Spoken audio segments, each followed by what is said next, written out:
साथियों ने मुग्ध है जब मैं एसपी सत्यार्थी आप सभी के बीच बहुजन नायक मानवर कांसीराम साहब की विचारधारा को आपके बीच इसलिए बताता हूं। आप सभी को मालूम है बहुजन नायक मानवर कांसीराम साहब राजनीति के रूप में हमारे बीच आए, लेकिन वो राजनेता नहीं थे, वो समाज सुधारक थे। समाज को कैसे सुधारना है, उसको क्या देना है, कैसे शक्तिमान, बलवान और बुद्धिमान बनेगा, धनवान बनेगा, वो उस मास्टर चाबी की बात अक्सर करते थे कि यही एक मास्टर चाबी है जिससे ये बलवान, धनवान और बुद्धिमान बन सकता है। क्योंकि बाबा साहब डॉक्टर बी आर अम्बेडकर बहुत पहले उन्होंने उस मास्टर चाबी की बात किया था। उन्होंने कहा था राजनीतिक सत्ता वह मास्टर चाबी है जिससे विकास के हर दरवाजे खोले जा सकते हैं, और उसी मास्टर चाबी की बात बहुजन नायक मानवर कांसीराम साहब करते हैं। और उसी मास्टर चाबी को प्राप्त करने के लिए लोगों को पहले 15 और 85 का नारा देते हैं। 15-85 इसलिए कहते हैं कि 85% जो है वो यहाँ का मूल निवासी है, और मूल निवासियों को सत्ता से दूर रखा गया। उनकी हक और हकूक को छीन करके उनके राज दरबार जो भी था, उनका सत्ता सिंहासन छीन करके उनको बेदखल कर दिया गया था। उसी 85% की बात बहुजन नायक मानवर कांसीराम साहब 15 और 85 के माध्यम से समझाते हुए कहते हैं कि जब तक ये एक नहीं होगा और सत्ता प्राप्त नहीं करेगा, तब तक इसके दुखों का अंत मुश्किल है। बहुजन नायक मानवर कांसीराम साहब कहते थे अब तक हमने जातियों की बात की है, आज हमें दलितों के दलितपन की बात करनी है। ये दलितपन क्या है?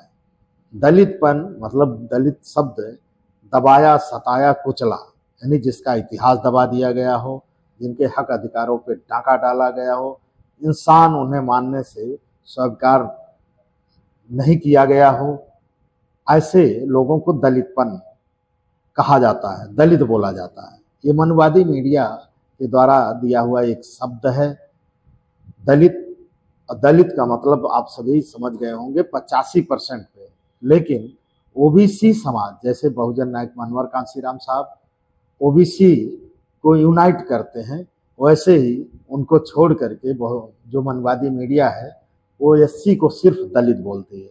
क्योंकि कांसीराम साहब एससी कम्युनिटी से आते थे, चमार समाज से, इसलिए उन्होंने ये दलितपन और दलित शब्द उन्हीं के अंदर यानी एससी कैटेगरी के अंदर बोल दिया गया। लेकिन बहुजन नायक मानवर कांसीराम साहब कहते हैं कि अब तक हमने जातियों की बात की है, आज हम दलितों के दलितपन की बात करेंगे। जब तक इनके अंदर से दलितपन जाएगा नहीं, तब तक ये सत्ता प्राप्त नहीं कर सकते हैं। क्योंकि दलितपन का होता है भिखमंगापन, मांगने की स्थिति में। आप जब तक मांगने की स्थिति में रहेंगे तब तक आप दलित कहलाएंगे। आपको देने की स्थिति में आना होगा, और देने की स्थिति में आएंगे कैसे? जब तक आप यूनाइट नहीं होंगे और उस मास्टर चाबी को प्राप्त करके सत्ता नहीं प्राप्त कर लेते हैं, तब तक आप दलित ही रहेंगे। ऐसा मानना था बहुजन नायक मानवर कांसीराम साहब। बहुजन नायक मानवर कांसीराम साहब एक जनसभा को संबोधित करते हुए उन्होंने कहा कि मुझे बड़ा दुख होता है इनके दलितपन को देख करके। ये अक्सर अपनी मुट्ठी को इस तरह रखते हैं मांगने की स्थिति में। जब तक उनको इस तरह नहीं होगा देने की स्थिति में, और देने की स्थिति में आएंगे कब? इनको एक होना होगा, इनको अपने महापुरुषों की बातों पे अमल करना होगा। इसलिए बहुजन नायक मानवर कांसीराम साहब ओबीसी समाज को जाके यूनाइट करते हैं। राजस्थान में पहुंचते हैं, वहाँ के ओबीसी समाज, एससी समाज को जगाते हैं।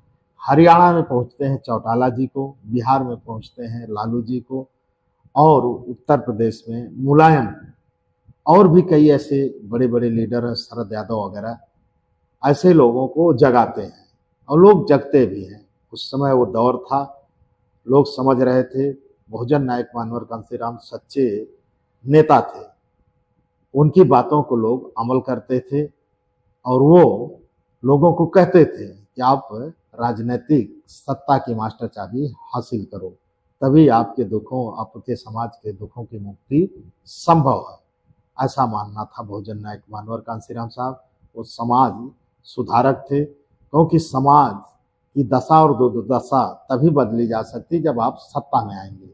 उत्तर प्रदेश में खासकर आपने देखा एक मिसाल, जीती जागती मिसाल बनी।